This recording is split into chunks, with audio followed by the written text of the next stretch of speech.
लोग खा रहे हैं, ये खा गए वो खा गए, भाई नहीं खाएंगे तो क्या करेंगे? और नेता लोग खा गए, भाई नेता नहीं खाएंगे तो कौन खाएगा? है?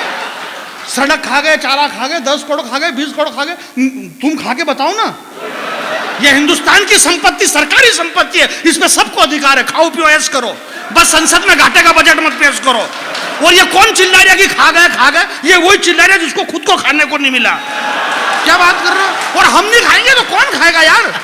इस देश से नेताजी सुभाष चंद्र बोस चले गए, भगत सिंह चले गए, सुखदेव चले गए, चंद्रशेखर आजाद चले गए, राष्ट्रपिता महात्मा गांधी चले गए। ये क्यों चले गए? क्योंकि उन्होंने कुछ भी नहीं खाया, इसलिए चले गए वो इस देश से।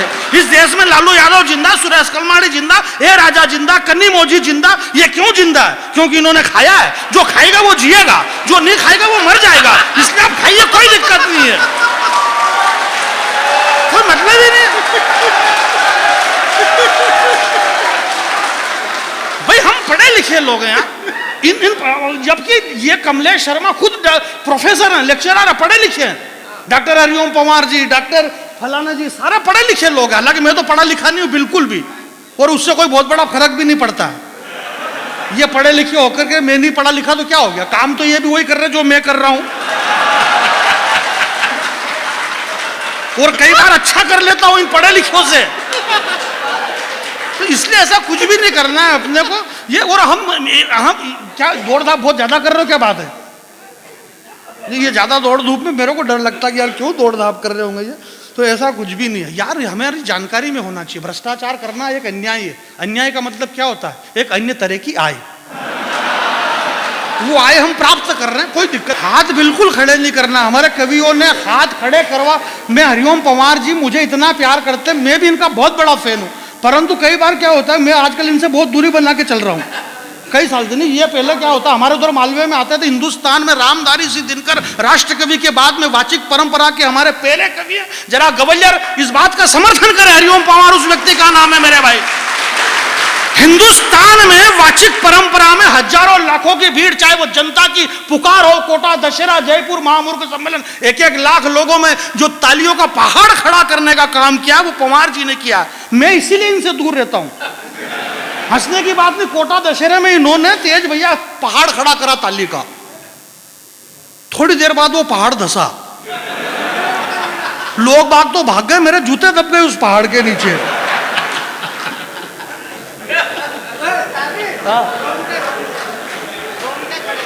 नहीं, कई बार होता है भाई, वीर रस के कवि की समस्या ये होती है, आदमी के रोंगटे खड़े हो जाते हैं।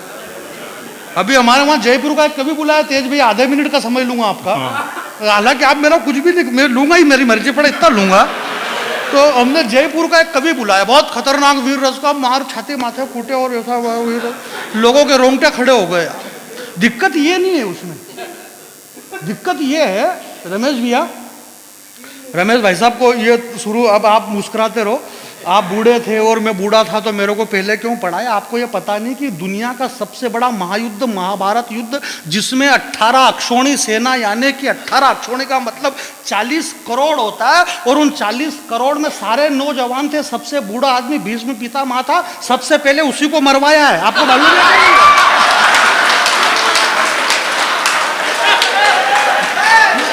भाई? इतना लोट लेने की भाई, आपको इतना प्रेम होना चाहिए कि मैं मर जाऊं पर मेरे बच्चे सुरक्षित रहना चाहिए, तो आपके बच्चे सुरक्षित है, इसमें कोई गलती बात नहीं।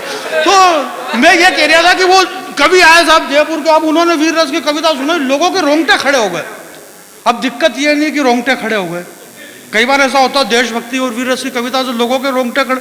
बात ये हुई कि यार वो तो कविता पढ़ के चले गए, 3-4 दिन हो गए, लोगों के रोंगटे बैठ ही नहीं रहे, रोंगटे। अरे डॉक्टरों ने इतना पैसा लूटा, मार छोटे छोटे बच्चे चड्डी बनियान नहीं पहन पा रहे, रोंगटे खड़े के खड़े उनके। इतनी खतरनाक बीमारी यार, हालत खराब हो गई, बूढ़े बुजुर्ग लोगों की तो हालत खराब बेचारों की। खूब पैसे लूटे डॉक्टर ने, कौन सी बीमारी? बोले रोंगटे वाली, 4 इंजेक्शन लगेंगे, सुलाओ इधर साइड में, जरा ढंग से ताली वाली बजाओ, मैं कविता पढ़ रहा हूँ।